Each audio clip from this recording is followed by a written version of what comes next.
Well, Epworth was the only public school in the county. Yeah. Okay, well, it's Tuesday, June 9th. We're visiting with Bob Davidshofer at Cascade High School. And usually, Bob, when I talk with people, I just start back maybe when you were going to Loris. And at that time, and you were looking eventually for employment. So what happened then? Well, Father Lon, I stopped up at I was going to summer school there. It was in summer of 1961, and he said he was interested in finding somebody to come out here to teach here. And I was a good friend of Bernie Hayek. In fact, we finished summer school the same way, and he was hired up at Lansing St. George.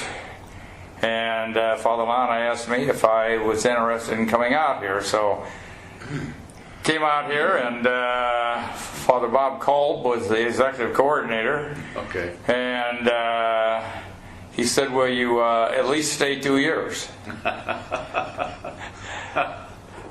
But whether it was, but that's how I actually, Father Lana came in there and asked me if I was in. At the time, I was on a reserve unit that was on alert there. Okay. I'm a reserve unit, and I said I could be called up anytime, you know. So, but I was never called up. Okay. Well, that was. What was your first assignments as far as teaching and? Well, I taught mostly business courses. I taught, at that time they called it typing, not keyboarding, and I taught, at that time they called it bookkeeping, not even accounting, and it was mostly business courses when I first started out. Yeah. Okay. And then I helped Joe Tavi with sophomore basketball, and then I started track in the spring of '62. Was that the first year for Aquin? I mean, 61, 62, the first year. First year. Okay. And so then you got involved with Otavi and Joe and the coach of the basketball. Right. And so you started the track program? I started the track program. You had no track? No, we measured out a 440-yard back of the school there, and that's the way we ran all the time until Aquin closed. What was the motivation for getting the program started? Was it something you were ready for? Well, I was pretty active in track at high school, and I ran a couple years at Loris, and actually there wasn't much, other than baseball and basketball for sports in here, and I kind of asked different people if they were interested in starting a track program, and they said they were. And at that time, I don't know if Don Hurston started the same year I did or a year after. Like a year after. And then he started at Western Dubuque, so the two of us probably had the only track programs around here, other than the Dubuque schools. Yeah. What were there many late teachers besides you and Joe? There was a home ec teacher. I think that early years, I think there was just three of us that I can remember. Okay. And so you continued with basketball? Yeah, and then Joe was here just 2 years. Okay. And then Earl Olson took his place. Okay. And he was here 5 years. He was here 5, okay. And as I said, there really was a lot of changes there, because some of the people had 4 coaches in 4 years. Because then Bob White came in, and he was just here 1 year. And then Bill Steyer came in; he was just here 1 year. And then Al Marshall came in, and he's been here forever. He's been here, yeah. In fact, most people probably can't remember when anybody was here other than Al Marshall. Well, I can, obviously. But what are your memories of the Eastern Iowa Conference back then? Oh, I mean, it was really a great conference. Everybody got along well, and we'd have an annual meeting every year, and it was either held in the Club 528 or at the Avalon, and we had the great time. Ralph Buckman was chairman of it. Yeah. And he set up everything and just did an outstanding job. And a lot of the tournament games were on Sunday, and he said, "That's fine. We can't play on Sunday, but we'll host it and this and that." And we had. I know one time at our place, I don't know what the seating capacity was of those days. Maybe 900. We had 1,400 people. Oh yeah, They were under the baskets and out in the hallways. Yeah, that was. There was some. I remember the Sunday tournament games were hugely popular, hugely attended. Back then, of course, there wasn't much competition for entertainment besides that, and so. But I just remember when, Bob White and Earl and Bill Steyer, of course, for the year he was here, and Wes at St. Joe's, we always had a very vociferous individual, Don Moran, who sat behind the bench and harassed the coaches from. I remember Don well. From Cascade, and he'd try to get on Earl and Bob. He'd go, Bob White.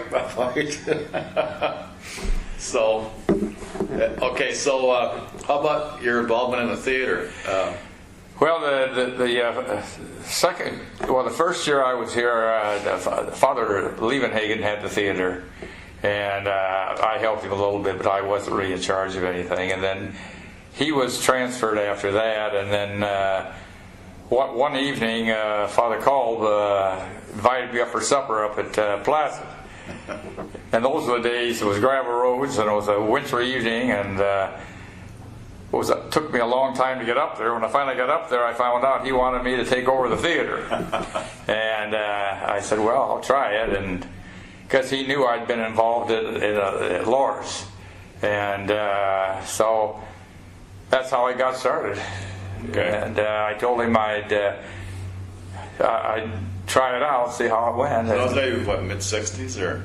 Yeah, that would have been probably the second year there, the fall of '62. So when I took it over. Okay. So you remember any of the productions you had back in those days? Oh, I remember most of them. Yeah. In fact, some of the people I've had recently are grandchildren of those I started out with. So. Okay. Well, that's great. So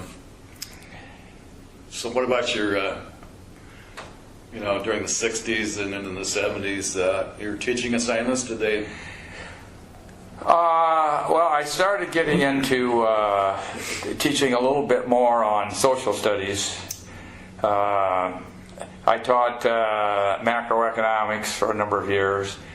NICC had a program where they got college credit through it, and I taught that for 10 or 15 years. And then I got into teaching speech, and I taught that, from probably the last 5 or 6 years of Aquin.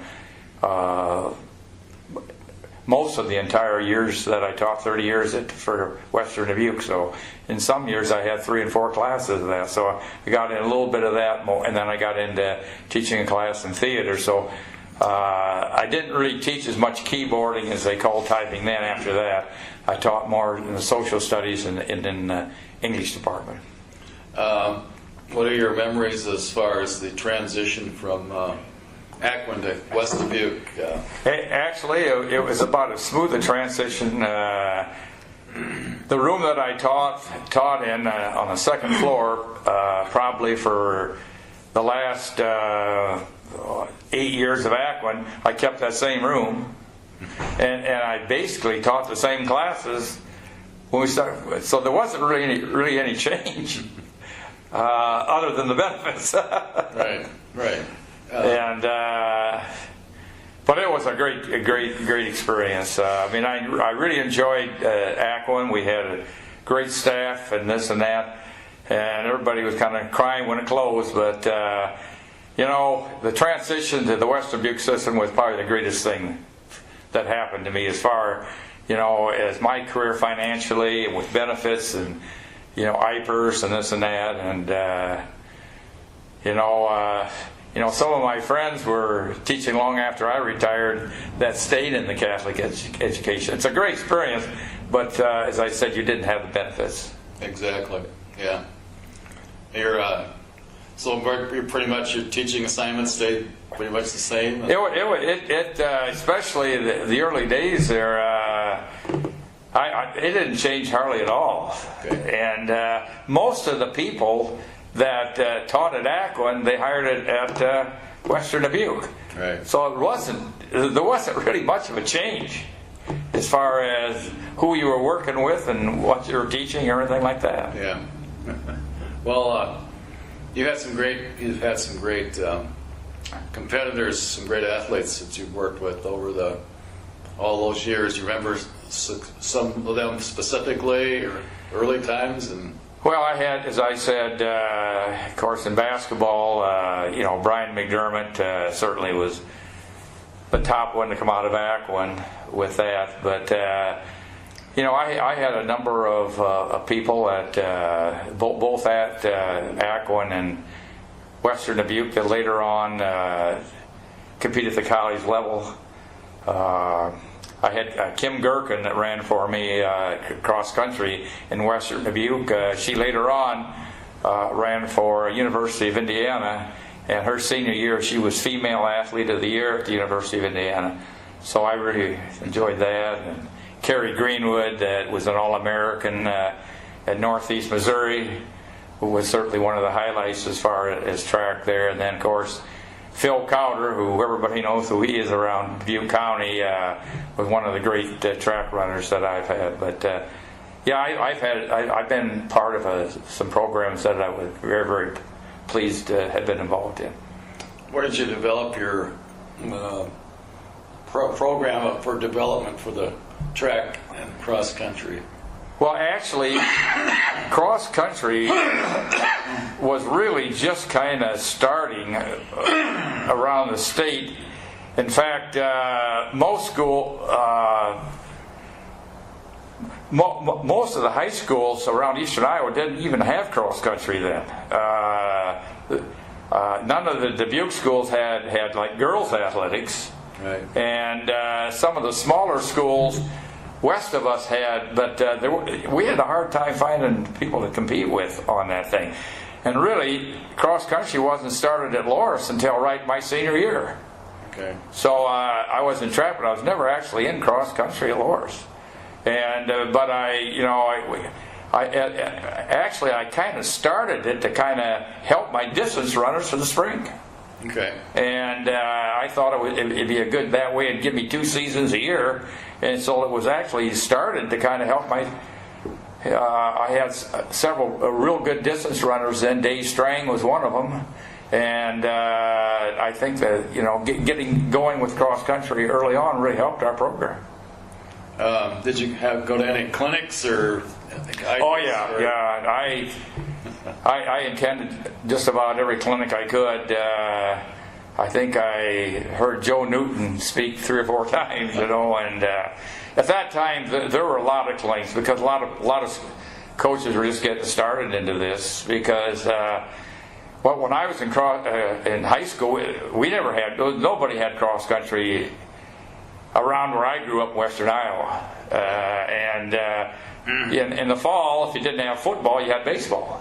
Right. So it was really a new sport, but actually I really started it down here to help the track program. When we were at Loris, I remember John Mulholland. Right. Was must have been track because there wasn't cross country. Right. But I remember seeing him out on his runs. Well, he was an outstanding runner. But it was but during the 1960s, and it really started getting. But I remember in the early years there, I'll bet half of our meets were between Western Dubuque, myself, Cascade, and Senior, because Hempstead wasn't even going then. Right. and Waller. We'd have quadrangulars at Flora Park in there. Or we'd actually have track meets or cross country meets on the senior track, because they did have a mile team race in those days as part of the fall cross country season, and so as I said, and then if you wanted to compete in other meets, you really had to travel. I mean, we went to Grinnell, BGM. I mean, there weren't very many around here that you could just compete against. Well, anyway, how many miles did you put on in yellow buses over the days? Pardon? How many miles did you put on when you rode the yellow bus? Oh boy! Well, see, in those days, it was all by cars. Yeah. And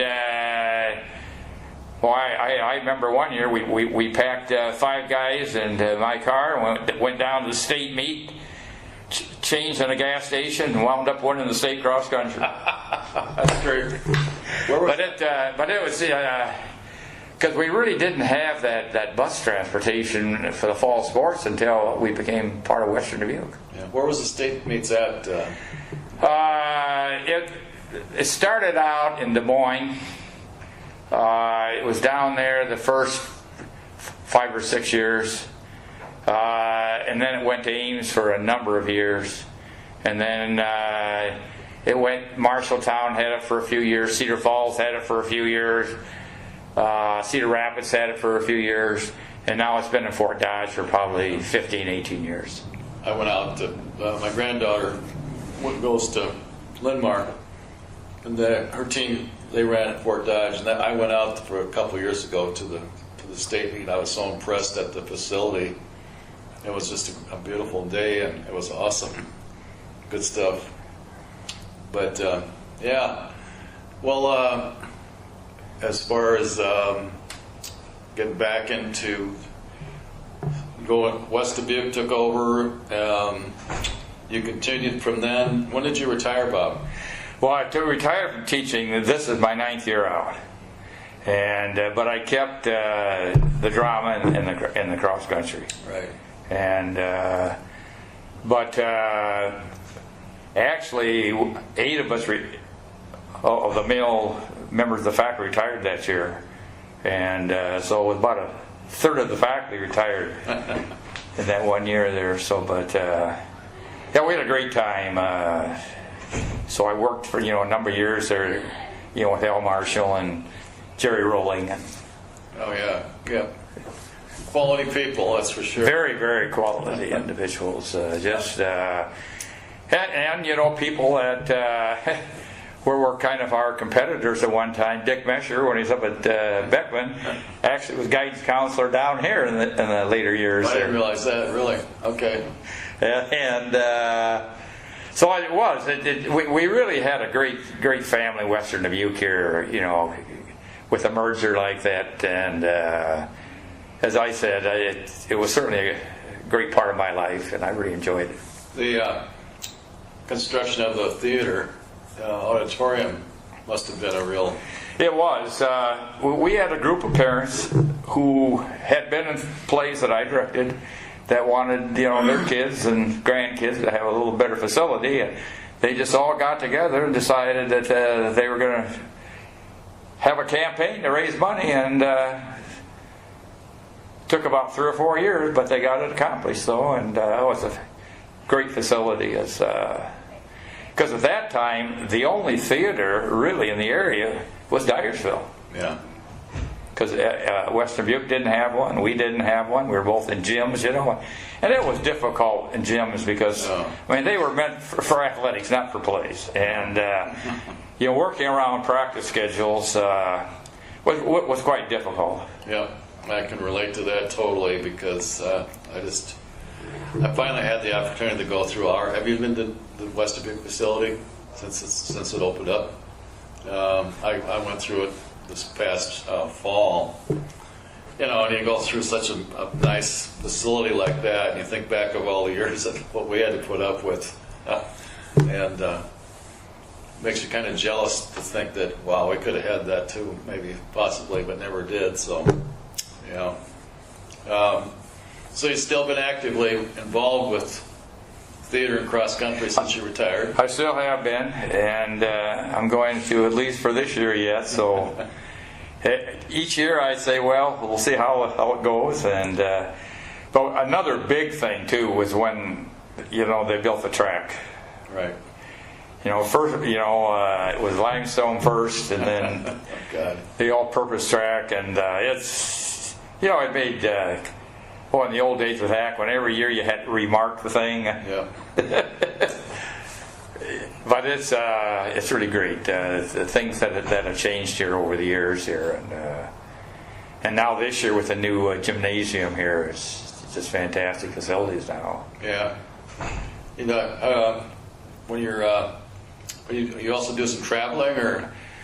I haven't done a lot of traveling. I have done some. Each summer I'm on the board of directors of the National High School Athletic Coach Association, and we have a week convention every year. And it's been all over the United States, so I've been involved in that. And one summer I was able to go to Europe for 3 weeks, and always go out to Yankee Stadium once a summer and see a couple games there and see a couple plays on Broadway. And but that's about.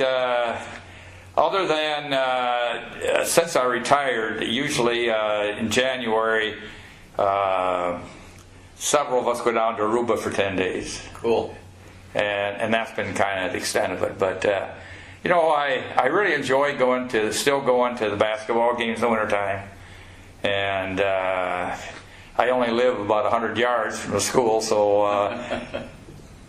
it makes it pretty nice just to be able to be still part of. Yeah.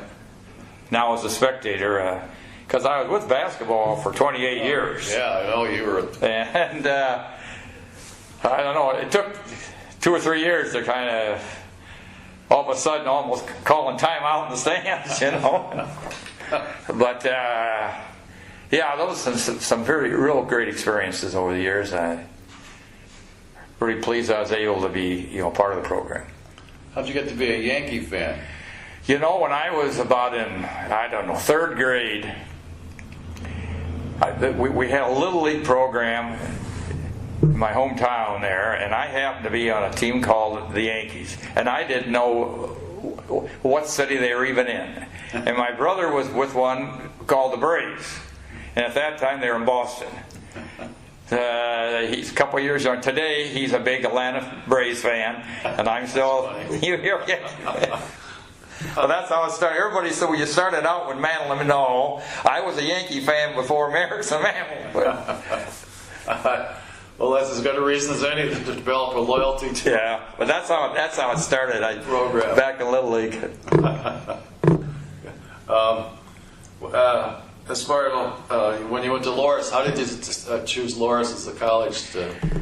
Well, I went through Catholic education in western Iowa, a town called Cherokee, and my parents kind of wanted me to go to a Catholic college, at least to start out. And at that time, there were only 2 Catholic colleges in Iowa: Ambrose and Loras. Briar Cliff was a college, but it was only for girls. Okay. So I took the local priest took us down to kind of visit my senior year in high school, and I kind of enjoyed the visit there. And I thought, well, I'll start out there and see how it goes. So that's how I actually chose Loras. Most of the people in our area that wanted to go to a Catholic school went to Loras. That's a pretty good trip. I mean. Oh, it was. It was 270 miles one way, and yeah. That's how it really started. Okay. I mean, this day and age, I might be going to Briar Cliff instead. Right. Exactly. Yeah. Well, we both went to Loras, obviously, and provided a great experience, great education for us. And I just remember all the great teachers and priests that we had as instructors back in those days.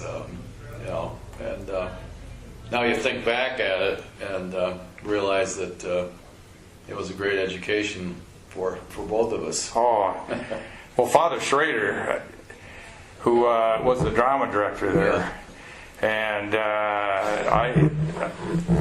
I really learned a great deal from him.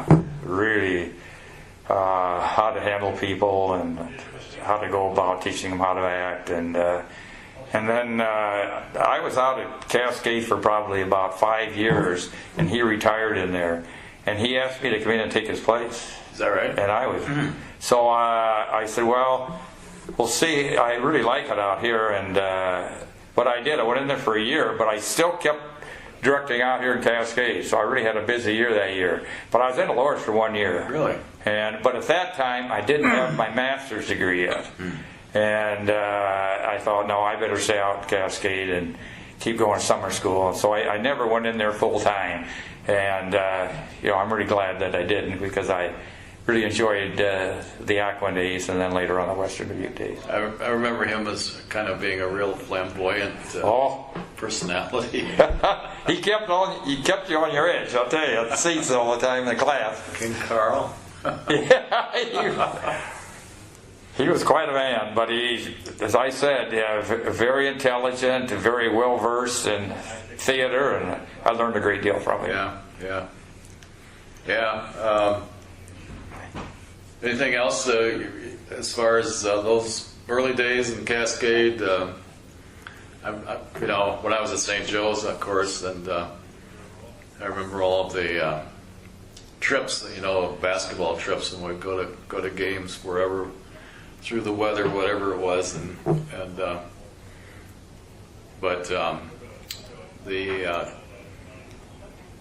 those schools, a lot of schools, of course, closed back in the 60s that we used to play. And, of course, Beckman opened up. That made a big difference. But I always remember, playing you guys, Aquin, and there was always a battle no matter where it was. Oh, it was. There was great competition those days. But, to me, back then, it was such a thing that you tooth and nail every game, but after the game, should we go get together someplace? Oh, yeah. Have a beer? It was great. In fact, we always used to play Marquette, and in the Aquin days, and I got to be a really good friend of Larry Takis, and we went head-to-head basketball for probably 7 or 8 years, and afterwards we'd all go up to his place and have a few drinks, and it's just a great. And then later on, he came to Cascade then, and he was in Cascade here for probably 15 years, and then he passed. Or he's in a car accident and was killed here. So Larry was at Marquette. I didn't realize. Pardon? Larry was at Marquette. Oh yeah. He was a sophomore basketball coach at Marquette. Okay. I guess I didn't make that connection. Yeah, he. In fact, he was down there when Wayne Chamley was down there. Okay. He goes back. He was down there quite a while there. Okay. Yeah, that some great times there. But some of those games I can remember at Farley, when Don Moran would be shouting out there. Oh, it was. It's in those days, basketball around here was because nobody had football, right? And there was no girls' athletics. No. So in the wintertime, it was the only game in town. That's right. And it was really a community event, My favorite memory of a game at Farley is with West Dubuque.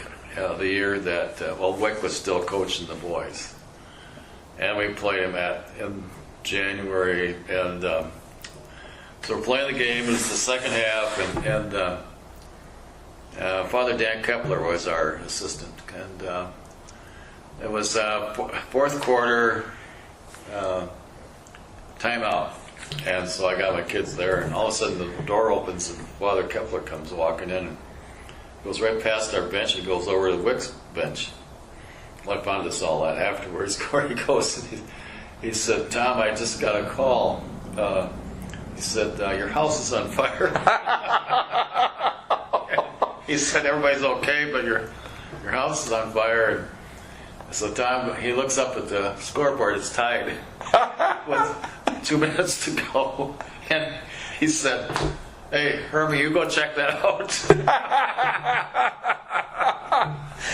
Oh, that is something. I never heard that one Yeah. before. That is something. That was pretty awesome stuff.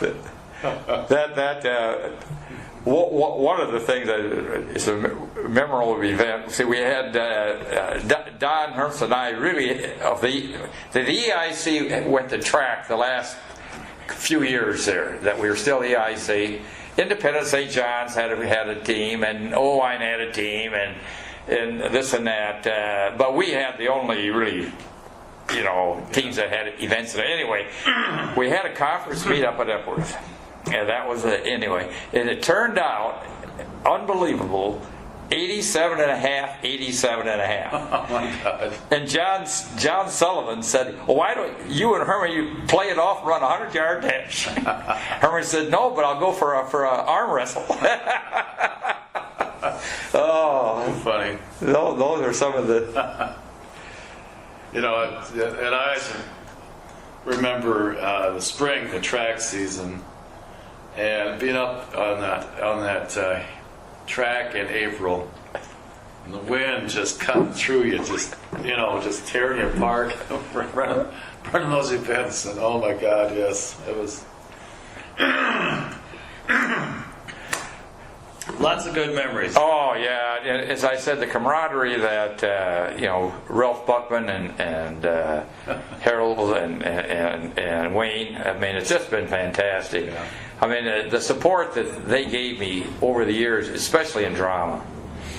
They would come to all the plays, and we'd talk afterwards, and it's really been it was my privilege really to work with these people, because I couldn't have had better principals and superintendents over the years. Jim O'Mara became a very good friend of mine, and we just really spent one big happy family as far as I'm concerned. Yeah, well, that's great. It's great. Great that you're still doing it. Yep. Well, thanks, Bob. Okay. I hope I gave you some help there. You betcha.